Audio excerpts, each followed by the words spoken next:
Hey everybody, it's Natalie Barnes here from Beyond the Reef Patterns. You've landed on the holiday edition of Stitch. Now before you go running and screaming, give me a moment. It's really only going to be about 8 or 10 minutes of your time, and I promise you there are still time to make some handmade gifts. You know, even if we don't call it the holidays, isn't it just the gift giving season? The Hostess Gift Giving season? All of the parties and all of the wonderful things that you're doing with others. There's always that time that you want to walk through the door. You know exactly what it is. Oh, really? It's just a little something that I made myself. It didn't take long. Just a little something for you to say thank you for having us in your home this evening. Right? I mean, Hostess Gift season, if nothing more. What do you mean hostess gifts? What are hostess gifts? Oh, come on, you guys have heard of hostess gifts? Come on, hostess gifts, it's a thing, right? Hostess gifts? Come on. Am I dating myself? Hostess gifts? Really? Hostess gifts. Okay, let's get started. We're going to be working on 4 different projects. The first 3 are going to use 5-inch squares. These are 23 pieces of a 5-inch square. This is actually Makers Home fabric by Wyndham Fabrics. I'm going to tell you a little bit about that in a moment, but let's go over the projects. The first one is a little table topper called True North.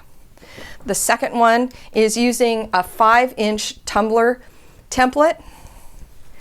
It's a little needle keep for all of your makers friends. And the third one is called Tea for 2.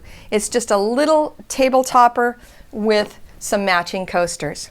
Last but not least, and certainly not made out of 5-inch squares, by the way, we're going to go over something that I know you all know how to do, and in case you don't recognize this, we're going to make pairs of pillowcases. We're going to start by separating those 23 pieces in the Makers Home line into lights, darks, and mediums.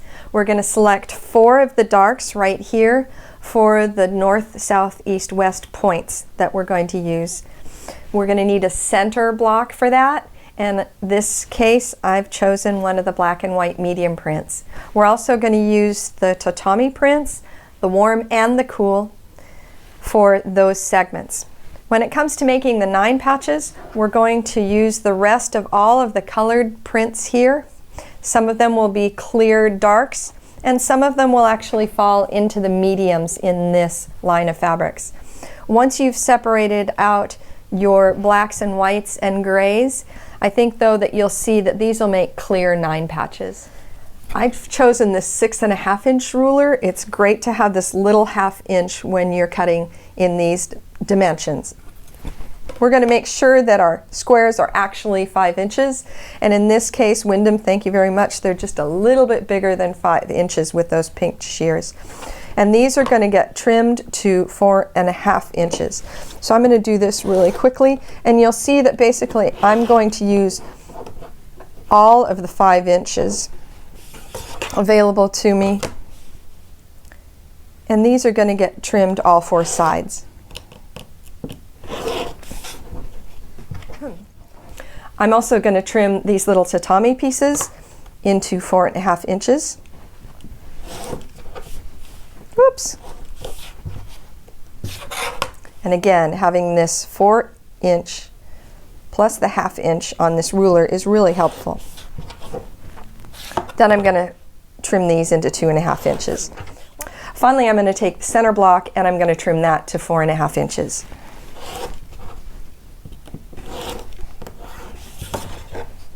And again, just for perfect accuracy, I'm going to cut all 4 sides. 2 of the black and whites prints are sort of medium, not really lights, and we're going to use those for the snowballing or dog earring of the 2 adjacent sides to make our points north, south, and east and west. So these will literally just be cut into 2.5-inch squares that we will use to make those points. In preparation for a lot of quick sewing, what you might choose to do is take each one of these and from opposite point to opposite point with a light pencil and a straight edge, draw a line. If you prefer the Jenny Doan method, you can press these with your fingers or take them to your pressing mat and press them as shown so that you'll have a line from corner to corner in which to sew. So these are ready to go. I'm also just going to take these whites and lights and cut those into 2.5-inch squares, and the rest of these, cut those into 2.5-inch squares, and we will be ready. Taking your first 4.5-inch square, you're going to put your 2.5-inch square on the corner here, aligning the edges, and you're going to sew from line to line right where you either drew or you pressed this. Once you're done with that, you'll flip it up and you'll end up with something that looks just like this. You'll take your second piece, align those edges again, and sew from corner to corner, and when you flip that up, you'll end up with your point. Remember that when you do this, you're going to want to trim the backs each time that you do this. So you'll end up with 4 of these, 1, 2, 3, and the 4th one, you'll put your little tatami mat piece right sides together, and with a 1/4-inch seam right across there, you'll end up with your first point. Once all 4 of these points are done, then you can start on your 9 patches. So we're going to press these to the dark side, and this will allow us to quote-unquote nest our seams.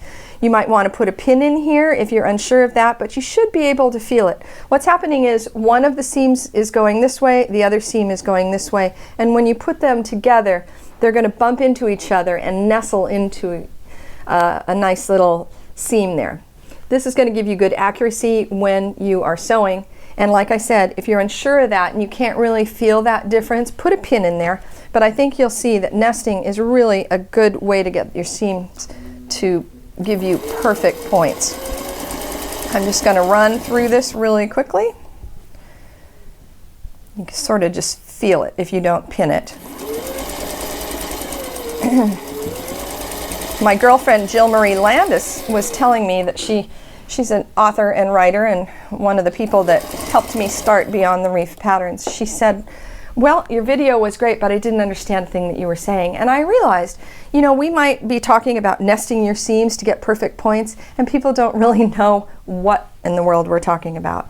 So again, I'm just going to put these 2 together, push one down against the other until they're nested together, and run this right through my sewing machine here.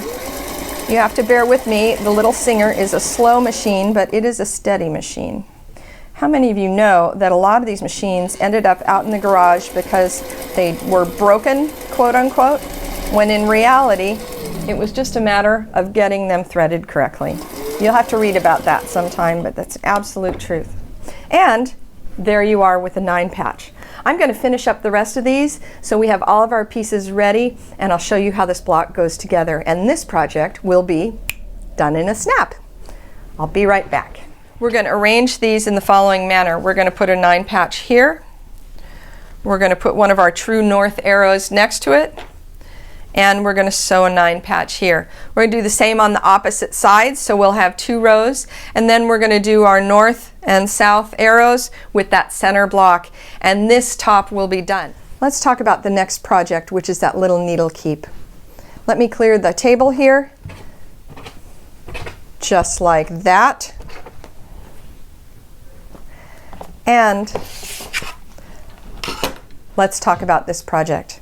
This little needle keep is a great stocking stuffer. It's going to be great also if you have a friendship group or a group of people that you get together with that are makers, that you want to just give them a little handmade something. Like I said, you're going to need this tumbler template. This one happens to say Missouri Star Quilt Company on it because these are all projects that I demoed at the Missouri Star Quilt Company birthday bash. I highly recommend you put that on your bucket list.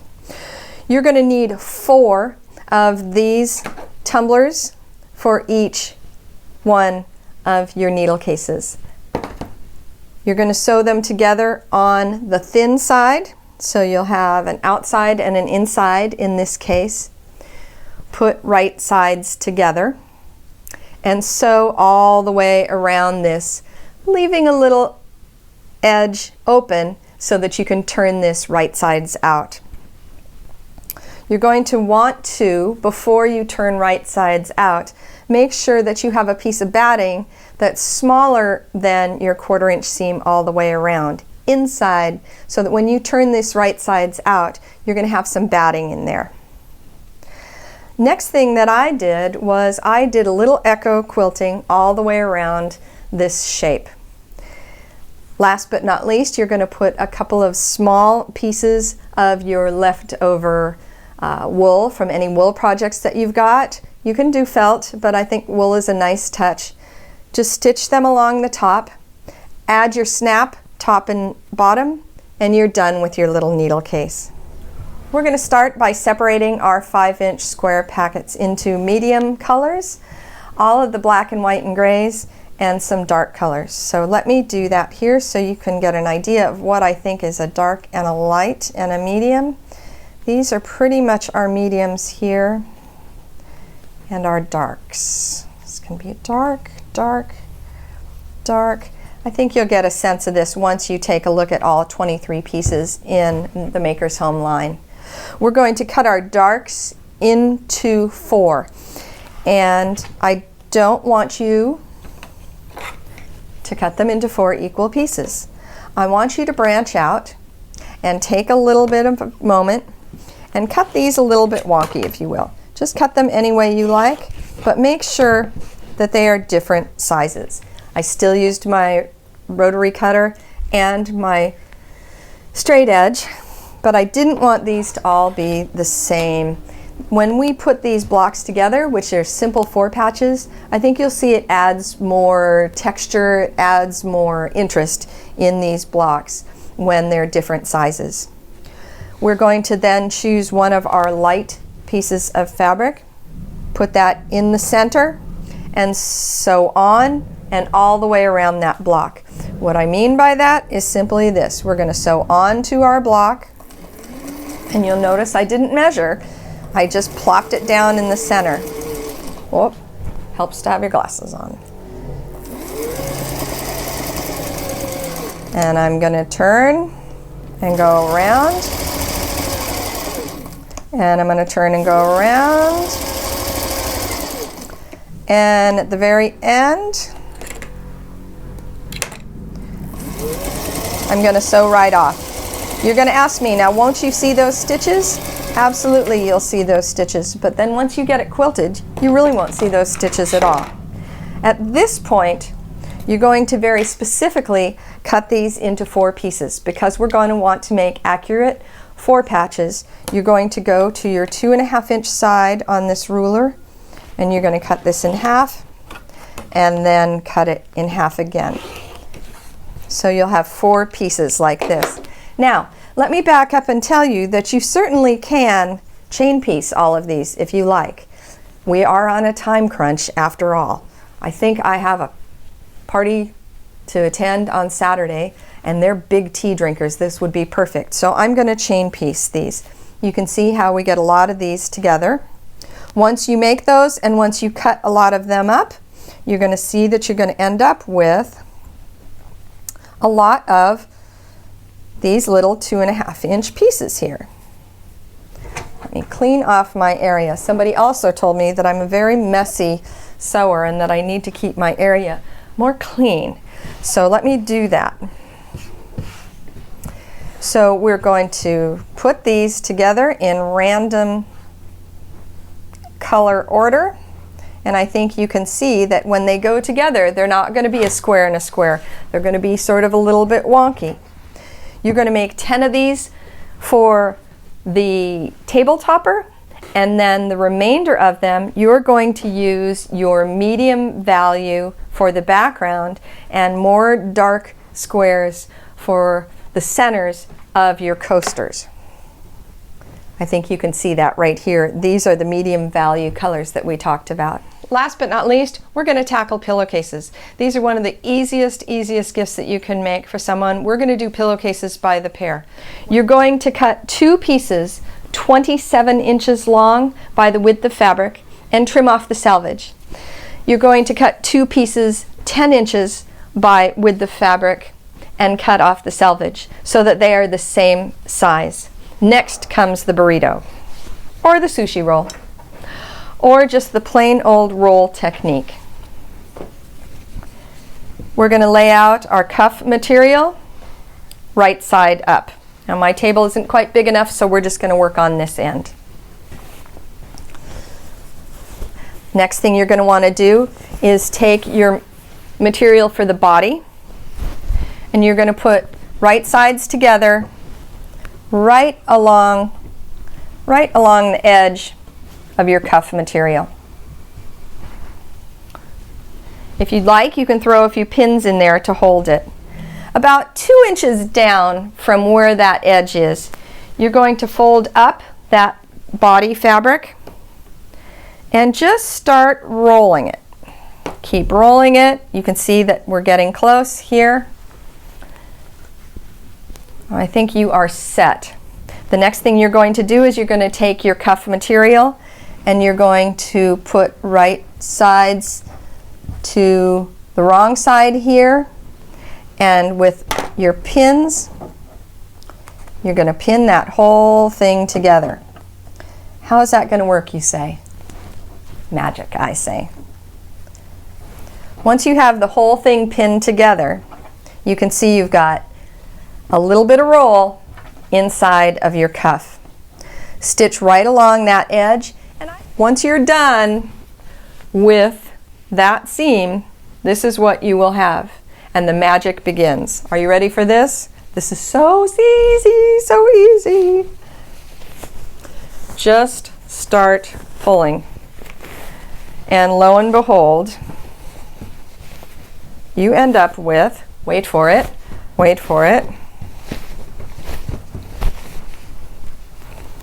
as the French would say, since we're going to tackle French seams, voila.